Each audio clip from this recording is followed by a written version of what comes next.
This is Alex Pereira's last chance. Damn, it's been a while since we've talked about Alex Pereira. I was seeing more and more memes like these, and I started to see the truth behind them. The last time we saw Alex was in March of this year, but his quiet departure has made it seem like it was forever ago. He hasn't really posted on his YouTube channel in months now. He's posted a couple training videos and random side quest videos on his Instagram, but nothing really major, especially nothing really to note when it comes to when we're going to see him return. I guess something to note is that the guy's like 240 pounds now. But anyways, it's crazy that one of the most active fighters and really the clear face of the UFC at the time kind of just took a break. And since then, he hasn't been really talked about, nor was he talking about his next fight until now. It was just announced Tuesday of this week that we would have a banger of a card at UFC 320. We're talking Alex Pereira versus Magomed Ankalaev 2, a co-main of Merab and Corey Sandhagen, and an amazing fight between Jiří Procházka and Khalil Roundtree. I can't believe we're back, boys. After all the bullshit pay-per-views we've gotten mostly this year, it's really looking like we're getting another stacked card soon. But more importantly, what we're definitely seeing is Alex Pereira's last chance at the belt. With Alex turning 38 a couple days ago, and we'll get into it, but even him hinting a possible retirement on Twitter, this is for sure his last chance at being a UFC champion, and this is definitely looking like endgame for his career. So we have to ask, does Alex Pereira get it done in his last chance, or are we seeing the end to Alex Pereira's career? So where has Alex been? After the Magomed Ankalaev fight, Alex took a pretty long break, and a deserved break at that. I mean, the guy fought 3 times in 1 year on practically every 3 cards, which is insane. And before that, actually fought 3 times in 2023 and 2022, which is bonkers. That type of activity, especially considering the level of competition he was facing, was definitely not sustainable. So he took a break, went to Japan, and rested up. But he was tweeting like this break was for good. Around May of this year, the UFC apparently already wanted Alex to rematch Magomed Ankalaev at International Fight Week in June, and Alex turned it down. This had Magomed Ankalaev tweeting about the situation, saying, "I was offered to fight Alex International Fight Week. If the man don't want it, let's move on. I'm ready for everyone. I dare you." To which Alex responded, "I always answer the UFC's call, but if they want to play with me, we can do that. I've never spoken poorly of the UFC. With what I've just heard, I'm disheartened. I've already had thoughts of not fighting anymore, and after what was just relayed to me, this may be the start." Now, this is a since-deleted tweet, as Alex went on social media later to clear up this tweet and say that he was hacked, which, come on, dude. Do you really think that we would believe that someone would hack your Twitter to say that and not something else insane? Even DC didn't buy it, and it's clear what happened was Alex did turn down the fight, thinking it was way too early to take, and the UFC told him they wouldn't wait on him and would give Magomed a different opponent, which probably led to this tweet. Dana probably got mad and said, take that shit down, to where Alex would try to clean up and say he got hacked. And that's all probably what happened. Jiří Procházka's camp would confirm a couple months later that the UFC did offer them a fight with Magomed, but Jiří had fucking finals week to take care of. Had Jiří not been in school, the UFC would have 100% made Jiří versus Magomed for the title in June, but because this fell through, Alex was in the clear. And just a couple months later after this, Alex, the UFC, and Magomed Ankalaev all got what they wanted, and now we officially got the rematch on a stacked UFC 320 card. And this may be an unpopular opinion, but my gut feeling is saying, I'm not sure he gets it done. Yeah, everyone in the comments will say how I switched up on Alex. I'm quick to change my opinion, how fickle I am when it comes to UFC takes. I had Alex winning instead of Magomed, even though that was literally how the underdog wins. But anyways, there's going to be a lot of criticism about how I'm quote-unquote turning on Alex Pereira and calling his end early. But you know what? Fuck it. I'll stay on my base. This is very clearly Alex Pereira's last shot at the belt and last shot at a solid win, I think. He's 38 years old and is very clearly at the end of his career. And on top of this, he was also suggesting that he was thinking of retiring. Even though he's clearly not retiring, just the simple fact that he has even the thought of that in his head means he's 1 foot in and 1 foot out the door. And we just saw how having that mentality has slowed down fighters. Additionally, the guy's like 240 pounds now. We often see guys go up in weight class as their careers progress because it's just harder to cut that weight as you get older. And speaking of cutting weight, let me put you guys on something that has helped me cut and I've been fucking with even before this sponsorship.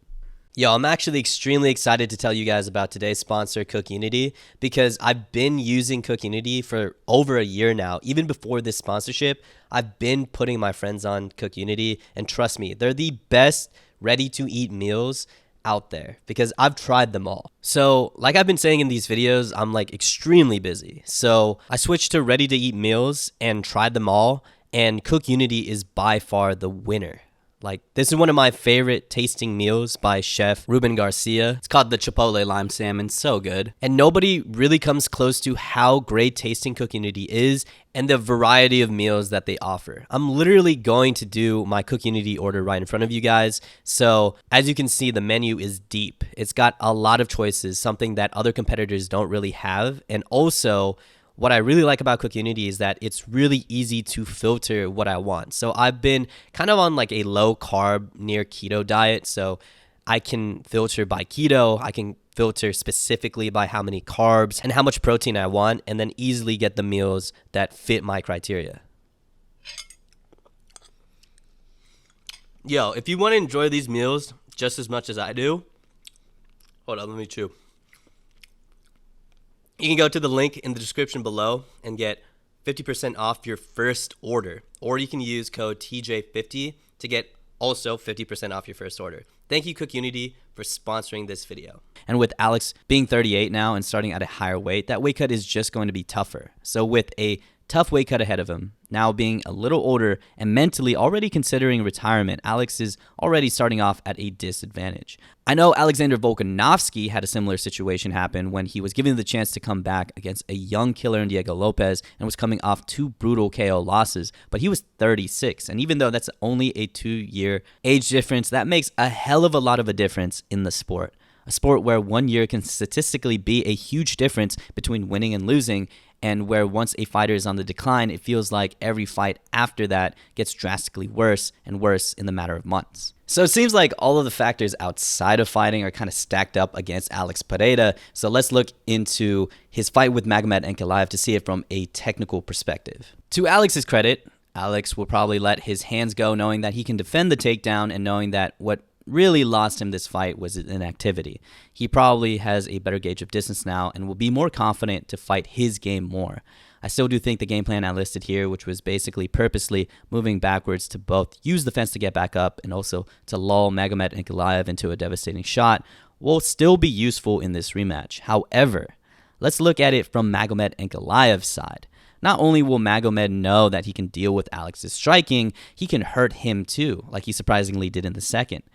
Ankalaev's ability to mix it up and show different looks to Alex completely changes up the dynamic and leads to openings like these. He was feinting really well and giving Alex too many looks to comprehend. Even though Alex is probably going to be more aggressive in the second fight and more confident in the stand-up, I think Magomed Ankalaev is also going to be more offensive, considering he knows for a fact that he can hurt Alex. And the hand speed advantage here was on full display as well. There were multiple instances where Alex literally didn't see the punch and didn't react. His Easter Island head was just still like a stone, and Magomed would launch these 1-2s with pretty much no reaction or a quick jab that would pop Alex with seemingly no warning. And the fact that Alex's only response to this forward pressure is just to extend his arms and back up obviously hurt him in this fight, as he didn't expect Magomed Ankalaev's footwork to close the distance so quickly. I know it's only been a couple months since this fight, and it isn't like Alex has aged all too much, but of course, speed and reaction time only gets worse at this age as time moves on. You know, as much as I want to say Alex Pereira can get it done and launch that bomb and will be more comfortable throwing shots, knowing that he can defend the takedown, I just think also on Magomed Ankalaev's side, he knows that he has the clear speed advantage and can hurt Alex Pereira as well. But even so, of course, I want to see Alex Pereira prove me wrong. Obviously, I want him to get that devastating knockout. Of course, I want to see him get that belt back. And honestly, I want him to dethrone Magomed Ankalaev, who really isn't a draw and is a little boring. But I just don't like the chances of him doing so. But even though this is clearly his last shot at being champion and his chances of doing so are a little low, in my opinion, I also don't think this is his last fight, period. I know this is looking far ahead of this fight, but I think in the likely case he loses, he moves up to finally check off fighting at heavyweight. It's something he's been saying he always wanted to do for a very long time now, and being that he's 240 plus pounds now, that's a solid weight for heavyweight. And with Tom Aspinall and Cyril Gane set to fight on the next card at UFC 321, taking on the loser of that fight, which is most likely going to be Cyril Gane, would be a dream matchup. Imagine two giant skilled kickboxers at heavyweight. That would be bonkers. And in the other case in which Alex beats Magomed Ankalaev, I still think he moves up and instead fights the winner, which would be Tom Aspinall.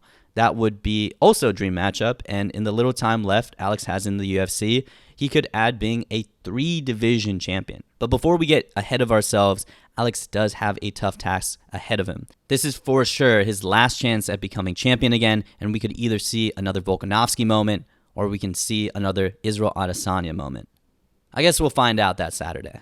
Anyways, what do you guys think about Alex Pereira's return? Is he going to get it done against Magomed Ankalaev, or are we seeing the end of Alex Pereira? Am I too early in terms of saying that Alex is over, and am I too fickle? But anyways, I actually want to hear you guys' opinions on this. I want to see if you guys think that Alex is towards the end of his career and if this is truly over. But anyways, thank you guys always for the support. I'll see you in the next one. Peace.